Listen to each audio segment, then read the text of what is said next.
All right, it's 7:37, a historic victory for Democrats in the New Jersey governor's race. It could be a sign of things to come for next year's midterm election. That's right. And this morning, we are turning our attention over to the Jersey City mayor's race as well, which is now headed to a runoff. So joining us to discuss the New Jersey election results, political expert and Kean University provost David Birdsell. So great to see you back here on a very important morning.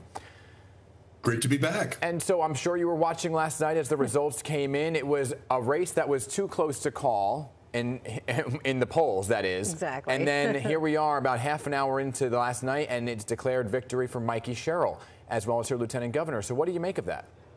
Well, this was a remarkable turnaround from the predictions, which had it at a 2-3 point margin, and we wound up deep into double digits. Same thing in Virginia, by the way, with a little bit wider margin predicted in that case for Abigail Spanberger, but she also winning by mid-double digits after all the voting was tallied. So clearly at this stage, we have, as we've discussed before, a problem in trying to predict turnout in these elections. The turnout was strong, strongest right now in New York City, but strong in New Jersey and in Virginia as well. And a lot of those uncounted voters, those that didn't show up in the pre-election polling, are people in this case who are expressing their discontent with the current state of politics and at least by implication with the current national administration. So I'm curious, do you think that these victories are a referendum on President Trump? And do you think it's also going to shape up the upcoming midterm elections? Well, I think that this is probably a safe bet that a number of these voters were expressing discontent with President Trump, whether it's his specific policies, whether it's the style, whether it's a concern about democracy, which in New York City actually rose to the #2 level after the economy in terms of what was top of mind for voters. So there are major concerns about this administration. It's still a long way out, even though it's only one short year. From the midterm elections. But I think this has to be a wake-up call for Republicans.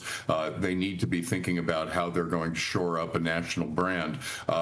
Mind you, the Democratic brand is not strong. If you ask people, do you support Democrats, you've got a narrow margin, a much narrower margin than when Democrats retook the House in 2018. But there have to be some questions on the GOP side of the ticket. Well, there's a lot of questions, too, about the Democratic Party, right? When you have Mikey Sherrill, who's more of a moderate, and Zohran Mamdani, much more of a progressive, who is the face of the Democratic Party. But let me ask you a question just overall. I spoke to a lot of voters in New Jersey, many who were nervous going into this as a Democrat, looking at the close margins from the last election against Phil Murphy and Jack Ciattarelli. Republicans that I spoke to were confident that Jack Ciattarelli would pull it off because of what played out 4 years ago. So why was there such a wider margin this go around?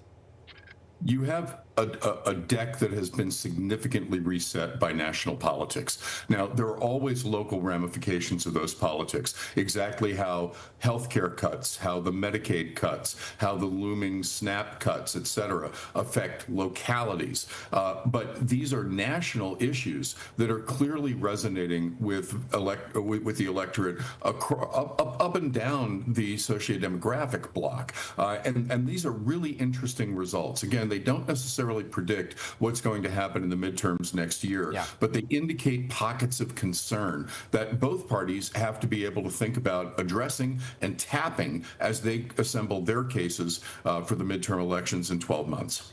Before we let you go, can we ask you about the Jersey City mayor's race, which is now heading to a runoff? We have the former Governor Jim McGreevey and City Councilman James Solomon. I mean, despite the support of state Democratic leaders, McGreevey's political comeback, it fell short. What do you think happened? And how do you think he'll do in the runoff? Well, the runoff is a new game. You've reset the deck.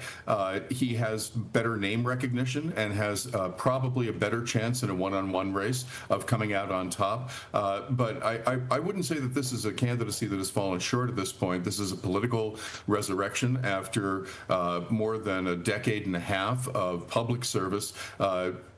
Having resigned the governorship, under something of a cloud back 15 years ago. So I suspect that this is going to look better for him in the runoff situation than it was in a multi-candidate field yesterday. Yeah, it's almost like a ranked choice system now to see where O'Day and Musab Ali, where his votes all go, where they go and who they land on.